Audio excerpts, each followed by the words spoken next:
Hey indie filmmakers, I'm Griffin Hammond. I'm Nick Bodmer, and on this week's episode, Final Cut Pro 10's latest updates to video editing, including ProRes RAW. Plus your questions about when you're allowed to record audio without permission, the etiquette of film festival laurels, and how to sync timecode between cameras. Hello, Nick. Hello, Mr. Hammond. How are you, sir? I'm good, and before we start today, I have two announcements that I should make. Two announcements. Not one, but two. Go. One is that I am doing a filmmaking workshop in Normal, Illinois next week on Tuesday, April 17th. Beautiful. So if you would like to join me in Normal, Illinois for this filmmaking workshop, just check out all the details at Hey.film. And then second, I have a project coming up that I actually need to hire some people for around the world. Around the world. Specifically, you could find all of these listings at Hey.film, but I'm looking for a few different things. I'm going to Tokyo, Taipei, and Singapore, and in each city I need a drone operator, and I need a location scout, kind of a producer who can help me manage some locations. And then in New York, I'd like to find an editor that's based here, two different editors based here, one that's fluent in Japanese and one that's fluent in Mandarin Chinese. They don't even need to be excellent editors. I really just need someone with basic editing skills who understands those languages well so that I can be responsible in my edits. Why don't you hire me, Griffin? I could do all of these things for you. One, you're not in any of my locations. Okay, that's one strike, but I think I'm still in the running. And I don't think most of those, I don't think you bring any of those skills that I need. Damn it. This close. But if you happen to be in any of those locations, or if you know anyone who is in those locations with those skills, let me know. You can send an email to me at griffin@hey.film. So Apple released a little update to Final Cut that's somewhat interesting, is it not? Yeah, there's two big things. The main one is that Apple's created something called ProRes RAW, which we'll go into detail on. And that's like the headline for new Final Cut. But I actually am probably more excited about the secondary story, which is that they've added closed captioning support, editing right into Final Cut. Yeah, that seems like something that could be handy. Does that integrate with YouTube's closed captioning, or is it really only for like Netflix and TV and things like that? It does work with YouTube and Vimeo. I actually tested it today. I played around. I made a little sample subtitle file for something, and then I exported the subtitle file separately from my video, and I was able to upload that directly to YouTube and Vimeo, and it accepted it. Okay, so does it create the .srt file? It does not, which is what confused me at first, because it's a .itt file, which I'd never heard of. Yeah, I'm not familiar with that. No, that's like new to me. iTunes text. Oh, okay. And so I wasn't sure if if these platforms like YouTube would support it, but they do. That's good. But all of the closed captioning that I'm used to using, I've either used .scc files, which are regular like closed captioning files, or I've used .srt files, which are subtitle files. Mm-hmm. And so, but this is a new way to do it. As long as all the major sites support it, why not, right? Right. And it looks like it's a little bit like richer text. Like when I open up a .itt file in TextEdit, it kind of looks like HTML, versus a .srt file is pretty simple. It's just like timecodes, an arrow, and the text you want. Like it'd be much easier to edit. Can you do fonts and things like that if you want? Like, can you style the text? I don't think you can change the font, but and this is actually something that's in Final Cut. When you edit your subtitles, you can add bold, italics, underline. You can change the color, and you have a choice between either the top of the screen or the bottom of the screen. So you have a few basic formatting choices, but not font. Interesting. And Well, it's kind of cool. cool to see them adding the closed captioning in, because it appears in all sorts of places in Final Cut. Like now when you go to import, you can import media and you can also import captions. And when you go to export, you can export captions. And when you click view on the viewer, you can choose to turn captions on or off. And if you go to the index to search through the different items in your timeline, captions are one of the things. And when you're editing them, they actually appear at the very top of the timeline, and they are connected to the clip in your timeline. So really, you could start working on captions way before your project is near completion, because the captions are actually... Oh, so it's part of the magnetic timeline almost. Is that Yes, what you're saying? it is. Or is it just always directly attached to a clip? It works exactly like magnetic timeline. It's like it's a different video layer or something. So it's connected to the clip below it, but it's easy to move the clip around and the subtitles will follow the way that magnetic timeline works. And I've even played around with a bunch of different tools. They kind of work exactly how you'd expect anything in the timeline to work. You can stretch the in points and out points. You can use the blade tool to cut them. You can option drag to duplicate one or create a new one. So it does look pretty That's really useful. cool. Yeah. Does it do any sort of like voice to text transcription for you to get you started, or is it all manual entry for the text? It looks like it's all manual entry. Although on a Mac, can't you already use Siri to like type for you? Yeah, I was just wondering if it like would listen to Right. the audio track and try and pull out text. Maybe Right. that's No. Yeah. not really feasible, but It doesn't try to do anything like that. I it'd be am kinda cool if you interested could be like, in. this is the. Oh, go ahead. Oh no, go. Your idea is relevant. Yeah, I was gonna say it'd be cool if you could say like, this is the dialogue track, and have it attempt to do Siri voice to text on just that track, and Oh yeah, and like give you ignore the something to start music. with. Yeah, that would be cool. yeah. Maybe Final Cut 10.4.2. One thing I am interested in with captions, I will have to figure out how to convert my existing SRT captions into ITT. I assume I'll just use some online converter, because then I could import them into Final Cut, and I would like to edit them, because I've had several subtitle files made over the years for Sriracha, for the trailer and for the film. And I think that some are better than others. I think some of the companies that I've used to translate, they have kind of a lazy workaround, or kind of to like speed up their workflow. It looks like they'll start with an SRT file that's blank, and they've just gone ahead and plugged in times that are like every 3 seconds. And then they go through and they fill it out, like what's happening in these 3 seconds, what's happening in these 3 seconds. But they haven't timed it to be specific to when the words are said. They've kind of just, It's general. It's generally right. It's directionally correct, but not. Yeah. There will be a new accurate. caption exactly every 3 seconds, which pretty much covers the film, but it means that some captions are way heavier than others. Some captions are like 2 words. So I feel like if I could convert it and then bring it into Final Cut, I'd be looking at all of them in a very editable way, and it might be easy for me to clean it Yeah, up. that's cool.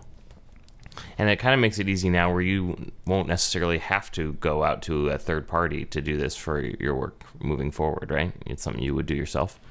Yeah, I mean, I could certainly do my own English closed captioning or subtitles. I'll still need help with translation. Although I'm thinking about this project that I'm going to shoot soon, where I need some translators. I might do a bunch of captioning in Final Cut, because now I could share this on Vimeo very easily with, if someone else is doing the translation for me and I plug all that in. Now my English-speaking counterparts who are watching my rough cut can see what's going on. Yeah, I will. I'll make sure you get my quote for my services for that. It's going to be good to work together on that project. So let's talk about the headline of Final Cut. It's called ProRes RAW that they added to Final Cut. Yeah, this is interesting, right? It took me a little bit of reading and to try and understand exactly what this is. Have you gotten your arms around this yet? It's funny because like Apple came out with a whole white paper, which I haven't even bothered to read because I'm sure it goes over my head. A lot of the articles I've read about ProRes RAW, I can't completely wrap my brain around it, but well, I'll stop you there. I had the same problem. I read the first article you sent me, which was good, but it was a little confusing. And then I went and read the Apple white paper, which actually cleared it up quite a bit for me. So you might want to take a look at it. It's written pretty clearly. We'll link to the white paper in the show notes at Hey.film for people who want to read it. So how would you describe this new codec? So ProRes RAW, and there's two versions. There's ProRes RAW and ProRes RAW HQ, which is high quality. Yeah. They are basically their acquisition formats, meaning they're what you would take directly out of the camera. So this isn't something you're going to shoot footage and then import onto your computer and convert it to ProRes RAW. This is a format directly from the camera, so you have to have one of these supported recorders, which is like the Shogun Inferno, and there were a couple of them. I forget. Maybe you remember exactly which ones they were. Atomos worked with well, they must have worked with Apple because they came out with a firmware for two of their recorders the same day that Apple announced ProRes RAW. And so yeah, it's the Shogun Inferno and the Sumo 19-inch. So if you have one of those two recorders, you could start recording ProRes RAW today. Yeah. So this is an acquisition format for high-end cameras, right? This is not something we're going to use on our Panasonics as far as I can tell. But if you're shooting with one of these high-end cameras that does SDI output to one of these recorders, you can get full raw output in this new format, which is, it looks like quite a bit smaller and quite a bit more usable than some of the Red RAW formats that are out there. It does kind of delay some of the processing that would normally be baked into a file format like this and makes your computer do it later. But this is for high-end pros who are probably working on iMac Pros or Mac Pros with tons of cores, and it looks like you can actually edit these live with way more streams than you would be able to with other competing RAW formats, because the data rate is quite a bit lower, which is interesting. Well, and you mentioned some of those competing formats like Red Code. So like on Red cameras, there's that R3D format. On Blackmagic, they have Cinema DNG, and Canon has their own. I think it's just called Canon Cinema RAW. So one of the things with ProRes is that we might see this on more devices, because you're not going to see the Red format on Blackmagic cameras, for example. But Blackmagic cameras currently shoot ProRes, the old or regular version of ProRes. It's not RAW, so we might see them add ProRes RAW. And what's interesting is like a ProRes RAW file could, in theory, actually take up less space than a standard ProRes 422 file, which is interesting. Yeah, because it's delaying on the chart, some of that post-processing, what they call demosaicing, which is an interpolation that you do. It delays that till actually the post-process point, so that metadata isn't calculated and put into the codec. The computer kind of has to figure that out on the fly all the time. But that's nice because you can actually do things in a higher quality way that way. You just need a fast computer. And so you mentioned how this format can be decoded faster, and Apple claims that ProRes RAW could be rendered about 6 times faster than Red Code, and about 1.5 times faster than Canon Cinema RAW. So yeah, in your editing, this could speed up your process. Yeah, and the multi-stream playback, I think, is what's really interesting, is the ability to they can actually kind of run it in like a high performance mode where it's not necessarily doing everything perfect pixel for pixel, but for editing it lets you do, like they're saying on an 18-core iMac Pro, you can do like 15 4K streams at once, whereas with regular stuff, you'd be limited to just a couple. So I think that's neat. So the ideal use for this, something I don't think I will use, but for high-end workflows, I mean, it sounds like a pretty big upgrade. Well, and to be clear, I think there's only a few cameras right now that can even support this. Because one, you'd have to have one of those Atomos recorders. Or two, DJI actually put Apple ProRes RAW in one of their cameras, the ZenMuse X7 camera. That's cool. Otherwise, you would need one of these two recorders from Atomos And then you would need a camera that's compatible with one of those recorders and is sending out a signal that is high quality enough, has the bit depth, it has to be like 10-bit or 12-bit color to be taking advantage of RAW. So you need to be shooting with... Or go ahead. Yeah, I was going to say that was one of the things that confused me. I was like, how does an external recorder get raw sensor data? And I just have not worked with these high-end cameras, so that was probably a stupid question, but I wasn't sure. So I looked it up, and sure enough, they have these like quad-lane SDI outputs on these high-end cameras that basically dump the entire sensor output to the recorder and let the recorder kind of take over from there. That's why I was like, how could you do that over HDMI? Because an HDMI signal is already going to be demosaicked and all that jazz. Well, that's what I figured. But it does not. You can't do it over HDMI, right? Yeah, exactly. So pretty much if your camera has an HDMI out, high-end, you're not going to be sending RAW out, No, the RAW has to be done at the camera level if you've only got HDMI out. So News Shooter says that the cameras currently supported by these Atomos recorders would be the Canon C300 Mark II, the Canon C500, the Sony FS700, the Sony FS5, the Sony FS7, Panasonic VariCam LT, and the Panasonic EVO 1. Which I imagine all of those cameras must have SDI out. Oh, so the Reds don't, huh? Maybe they just don't support ProRes RAW. Maybe they only support their own. Yeah, maybe they only support their own Red branded stuff and not these external tools. I don't know. I could be wrong, but I would assume that I don't have much experience with these pro level things. I'd assume that even if you can't, maybe you are acquiring on a Red in Red code R3D files, I would imagine that even if you can't do it today, that maybe soon you could at least convert those files to ProRes RAW if you felt like your computer was going to handle the whole editing process faster. Maybe.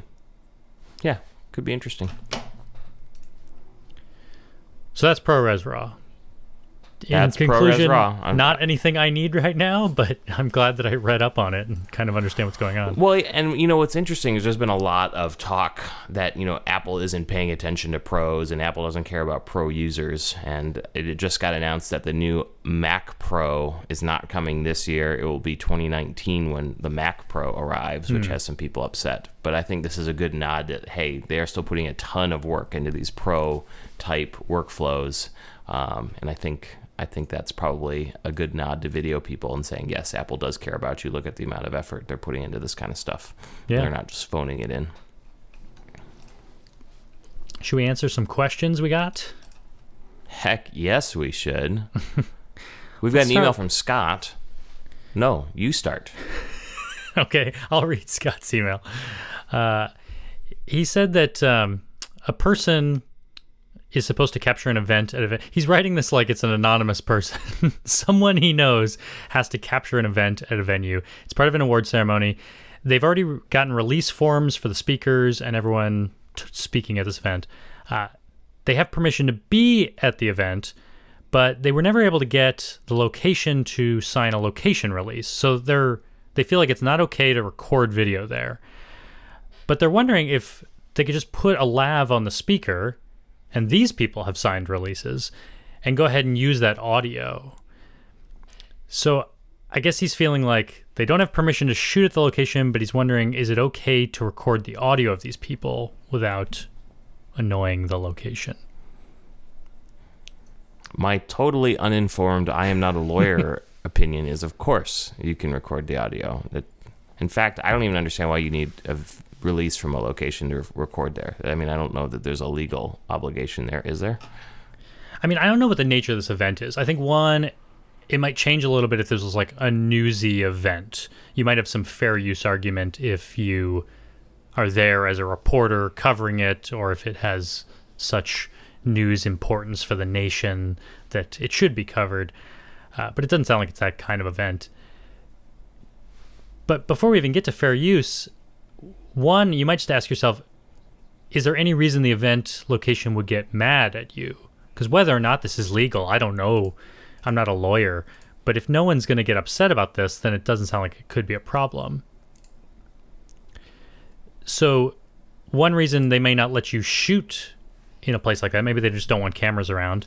But if you're not showing, if you're not hearing anything that's identifiable as the space, then I don't really see how they would have much legal recourse against you. I say record. I say record your video. Screw 'em. Ha! I guess it'll depend on how you're using it and if it could possibly annoy the venue. If the person you captured on camera, they said, yeah, it's okay if you record me, and then through their prepared remarks, it's very clear where they are. They're like, hello, I'm here at this hotel that you're not allowed to record in. And then maybe you're going to get in trouble. But, I mean, the only audio law that I'm thinking about is like wiretapping law. Like, you're not allowed to record people's voices without their permission in most U.S. states. But if you've gotten all these people's permission, and as long as you're not picking up and using the audio of other people, you know, if the person before them comes up and says, hello, I'm the person who runs this hotel, please don't record me, and you captured that and you use that in your final recording, that could be a problem. But we got an email from Austin. Did I jump ahead too fast? I apologize. That's fine. I apologize. But Austin did send us an email.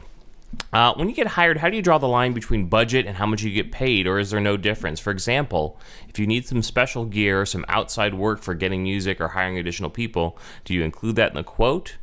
Or what's the process there for jobs at your level, Griffin? Well, yeah, I think that's an important consideration, Austin. I do kind of think about all these things. Whenever I'm pricing a project, the easiest way to price it is to do my hourly rate, which for me, I charge people either $1,500 a day to shoot, or I charge $200 an hour. So if they only need me for 3 hours, I'll charge them $600. Or a lot of times the editing, I'm charging $200 an hour. But many projects require travel, or maybe they do require some special piece of gear. In most cases, I might be renting a piece of gear, and I usually include that in the cost. But I understand what you're saying. Meaning, when you say you include it in the cost, meaning that's an extra cost for the end user, or that's a cost you absorb? Oh, yeah, that would probably be a cost for the client. But as I'm explaining to the client up front, usually I'm giving them an estimate, like, okay, well, what you want me to do is you want me to go overseas, so it's going to include 3 days of hotel, it's going to include airfare each way, you know, maybe we need to rent this special thing over there, it's going to cost this much. I let them know what's going on. But I could see, like in Austin's case, he might be saying, the client doesn't expect that I'll need a camera, but I may need a new camera. So does that get included in my budget? And yeah, I think you need some base level of equipment for kind of what you might call a standard shoot that you wouldn't necessarily charge them line by line for, right? Right. But I do kind of like to approach the way that I'm thinking about the price of a project. I might approach it from all those different ways and say, well, you know, this project really could use a gimbal. Maybe I should get a gimbal, and that's going to cost me $500. And maybe it's not a line item in the budget that you say, you need to buy me this $500 gimbal, but you just kind of keep that in mind and think, well, like, for this to be worth my time, it's going to have to pay me enough to get me out of bed, and it's going to have to pay me at least the $500 to cover this gimbal. So I don't think there's anything wrong with putting that in your decision-making process for, am I paying myself enough? Let me ask you this. When you talked about going overseas, do you quote a price up front for travel and expenses, and then whatever it actually costs you is just on you, or do you charge them actuals? I mean, it varies by client. You know, some clients are just comfortable, like, that price is way below our budget. Great, you know, we'll give you exactly that, or we'll even pay you that up front. But for the most part, I like to tell a client, this is what I think it's going to cost, and it doesn't have to cost this much. If we end up shooting 1 day less, I'll charge you for 1 less day. If it turns out the airfare cost half as much because there was a sale, then I'll charge you less. But by that same token, I often will quote an airfare price and add a percentage on top, just because I'm like, you know, I don't know when we're going to book this. It might cost 20% more when we finally book it in 2 weeks, when you say yes to this project. Yep, that makes sense. I've also started doing on some of my bigger projects, now that I'm I feel like recently I'm doing these projects that are many more hours, and they're bigger shoots. I've now started to also bill people for pre-production hours, which is something I wasn't doing before. Just because, you know, if a project is big enough, then I will be spending 20 hours planning it. Whereas some of my more simple documentary style productions where I'm just dropping in for a day to shoot, I don't know, my pre-production was really just like packing my gear for an hour, and I yeah, exactly, or like sending a couple But the bigger emails. projects have kind of some project management almost, as you have Right. to kind of get your arms around the project. Yeah. So I've started adding that to my estimates too for clients, and then that gets billed as well. But I think all this stuff just boils down to... Oh, go ahead. So like you talking about, you know, when you're in Tokyo, you want to hire a drone operator and a location scout. Are those line items that you quoted to your client for that, or is that coming out of your pocket? That was the client knew about this in the estimate. I mean, that was part of our communication was, your project needs drones? All right, I'll hire someone. And here I've put in a budget for that much. Gotcha. Okay. But like, not every client's going to be the same. Some client, I mean, as long as you're communicating with your client and they know what they're getting at the end of the day and they're comfortable with the price. I mean, if I went to a client and said, you know, maybe there is no line item, but I just say, all right, I can do the whole thing for $30,000. Does that sound okay? And they go, yeah.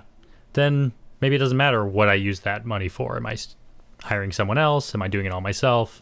As long as they're happy with what they're getting for the value, then you can buy whatever gear you need with it. Perfect. Here's an email from Willie, who is lucky enough to have just gotten selected by a film festival. Congratulations, Congrats. Willie. And they sent him one of those laurels, the logo of the festival, with the little plant, you know, the leaves around the logo. And he's wondering what the right etiquette is. Does he put this logo at the beginning of his film? Does he put the logo on the poster? He's very happy that he got into the festival, and he wants to make sure he shows the proper amount of gratitude. So what do you think? I don't think it goes on the film, would be my guess. I think the logo on the poster, sure. I think in a trailer, sure. I think on a website, sure. What do you think? You probably have a better feel for what the real etiquette is. That's just off the top of my head. No, I think I agree exactly. Like, I wouldn't put, you know, there's no reason to put it at the front of your film. I don't know, maybe some people do. But that also feels weird because, like, you'll probably premiere your film at a few different festivals, and it would be weird to put someone else's logo at the beginning of another festival or something. So I wouldn't do that. I have put some in my trailer, I think, or maybe no. Maybe none of them are in my Sriracha trailer.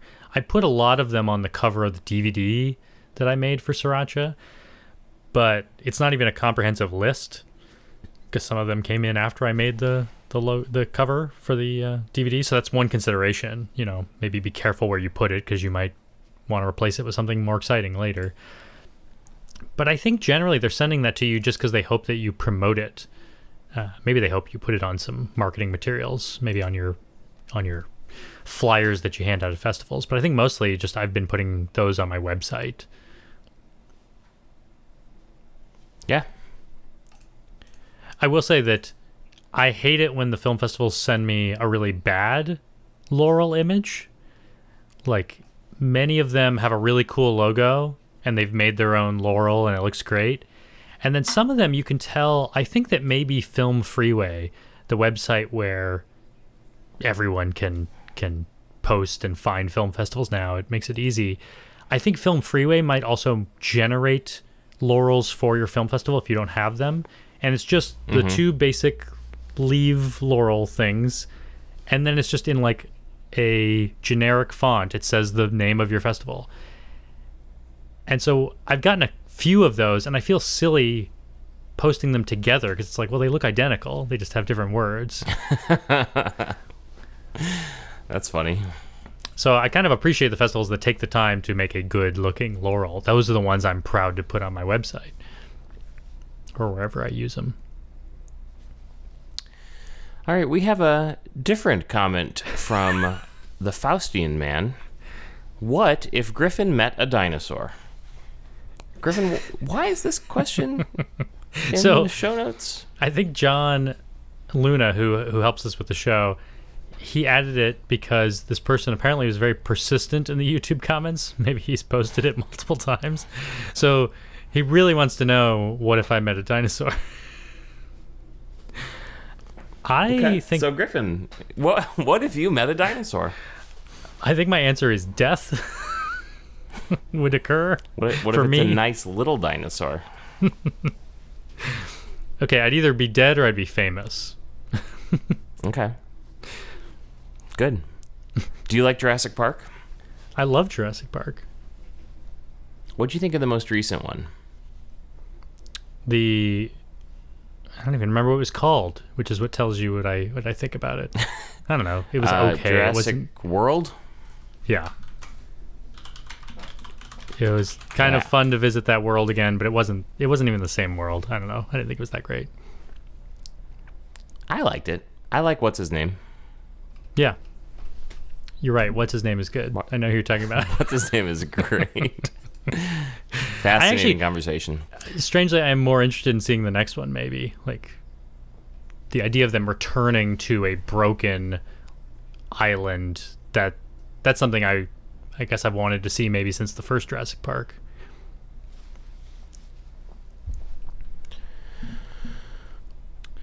Should we read our final question today? Final question. Let's do it. This is a YouTube comment from Kevin Fetty, who is wondering about timecodes with the GH5 and the GH5S, or really any camera.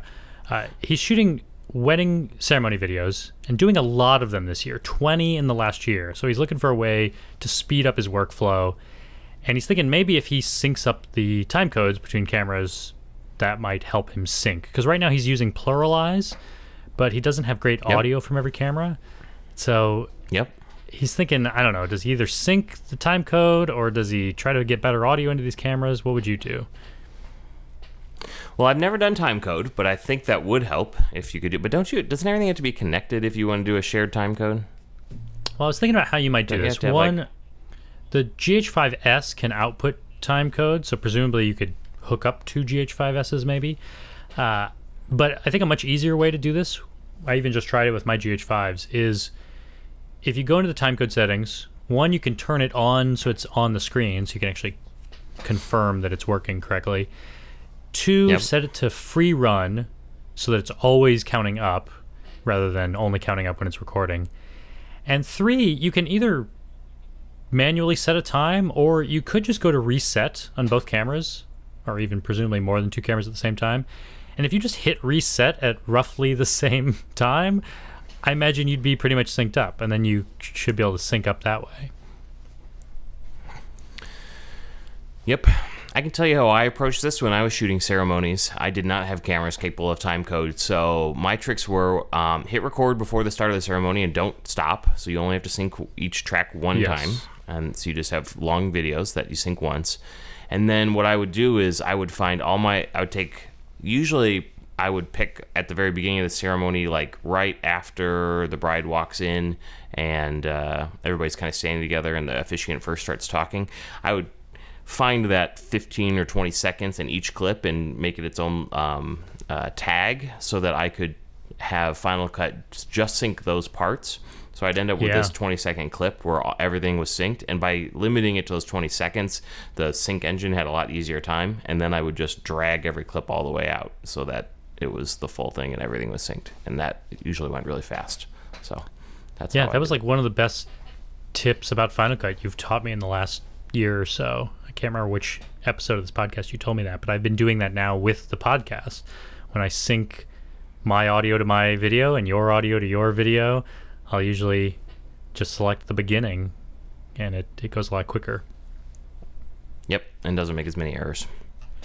I assume this won't make Kevin happy, but like the way that I would often sync audio for weddings, Final Cut does a pretty good job of syncing through audio, like you just described. But if I had trouble with it, there's usually some moment in a wedding that acts kind of as a natural clapper.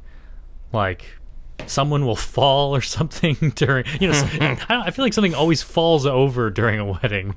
There's gonna be some loud moment, even if it's the first clap or the last clap that happens during applause. There's probably something that you can identify.